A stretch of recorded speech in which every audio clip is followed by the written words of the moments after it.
In this video, I'm going to solve this non-homogeneous differential equation, and the equation is y double prime minus 4y prime plus 3y is equal to e to the power negative t. When we solve non-homogeneous differential equation, we kind of break it down into two differential equations. One is the corresponding homogeneous part, and the other is the non-homogeneous part. What do I mean by that? This is the non-homogeneous differential equation. What it means is that the right-hand side is not equal to 0. So the corresponding homogeneous part is going to be y double prime minus 4y prime plus 3y is equal to 0. Now, to solve a non-homogeneous differential equation, we kind of take a slightly different approach. We first solve the homogeneous portion, okay, which is this, which we know how to solve when you have constant coefficients. And then we kind of make an assumption or make an educated guess on the non-homogeneous part. And from that, we try to extract a solution that's going to solve this non-homogeneous differential equation. So the general solution for this non-homogeneous differential equation turns out to be y of t is equal to y sub h of t, which is the solution to this homogeneous part, right? Plus another solution, which we call particular solution, which is going to be some solution to this non-homogeneous equation, which has e to the power negative t on the right. Now, your general solution to the non-homogeneous differential equation is going to be this one, y of t. Put together homogeneous part and the particular solution. Now, we do know how to solve a homogeneous constant coefficient differential equation, and our assumption is that the solution would be of this format, right? E to the power rt, right? So then if we take double derivatives of e to the power rt, we are going to get r square here minus 4 times r plus 3 times e to the power rt. This is something that you probably are familiar with, how to solve a homogeneous differential equation with constant coefficients. Now you have two products, two factors multiplied, and the end result or result on the right hand side is 0. So that means at least one of them must be 0. But this cannot be 0 because it's an exponential function. In that case, it doesn't leave us with many choices, but to make the assumption that this has to be 0. So there's going to be r square minus 4r plus 3 is equal to 0. Now you probably already know how to factor it or use the quadratic formula to solve this quadratic equation. However, I would still like to walk you through step by step so that, if you're rusty on it, you kind of get to see it, how it works. So r square minus r minus 3r plus 3 is equal to 0. Between these two, I could factor out, sorry, this is r, not r square. So it's going to be r, if you factor out r, is going to be r minus 1.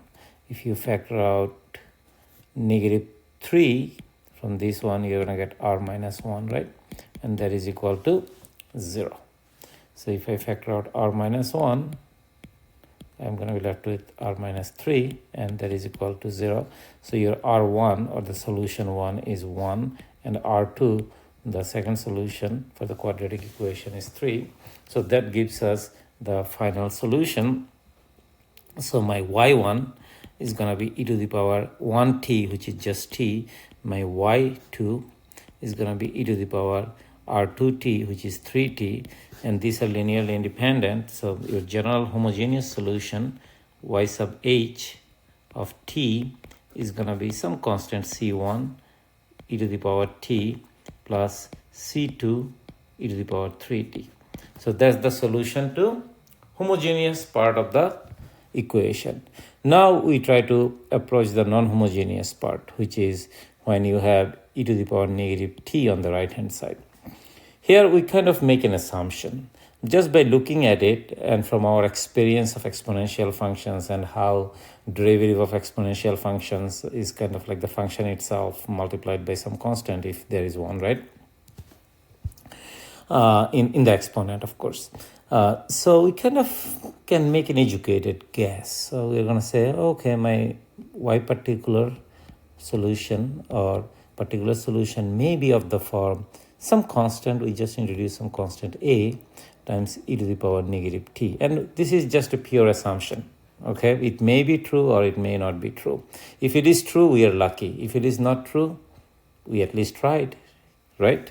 So let's go ahead and do it. So if y sub p of t is this, then y sub p prime of t is going to be negative a times e to the power negative t. And of course, y sub p double prime is going to be a times e to the power negative t, because if you take the derivative again, this negative is going to go away from here, right? If we plug in these values into the original equation, then what do we get? So y double prime is a times e to the power negative t, right?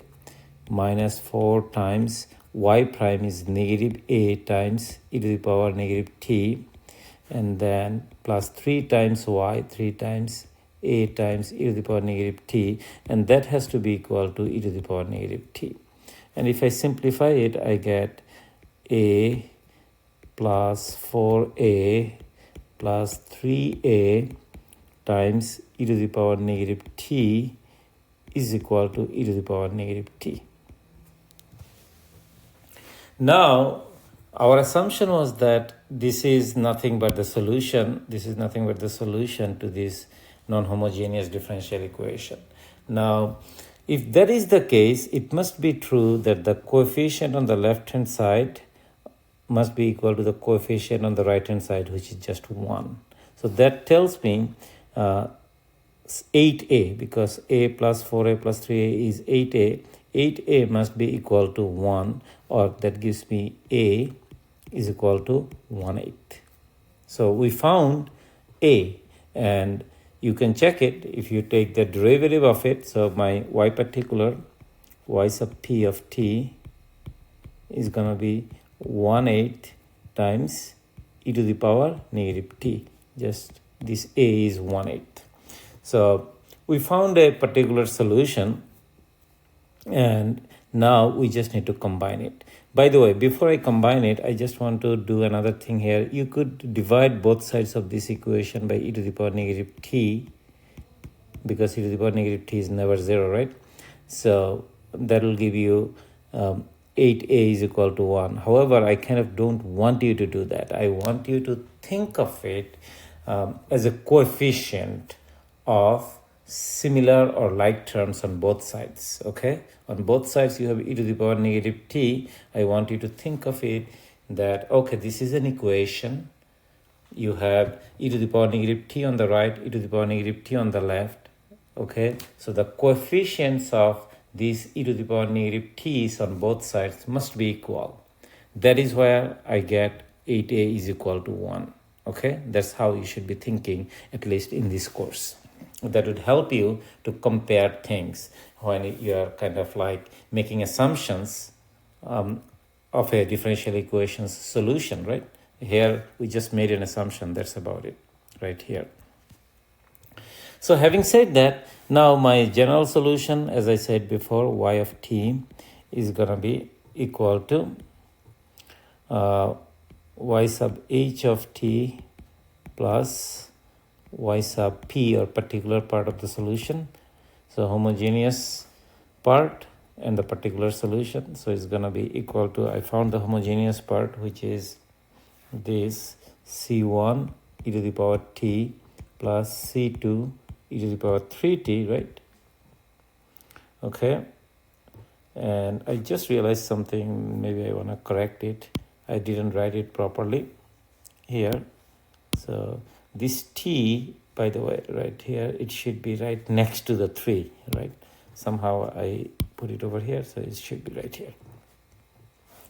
So this is the homogeneous part, and the particular part is 1/8 e to the power negative t. That's your solution. So if I were to write it out, y of t is equal to c1 e to the power t plus c2 e to the power 3t plus 1/8 e to the power negative t. And that should be your general solution to this non-homogeneous differential equation. I hope that this discussion was helpful. Thank you very much.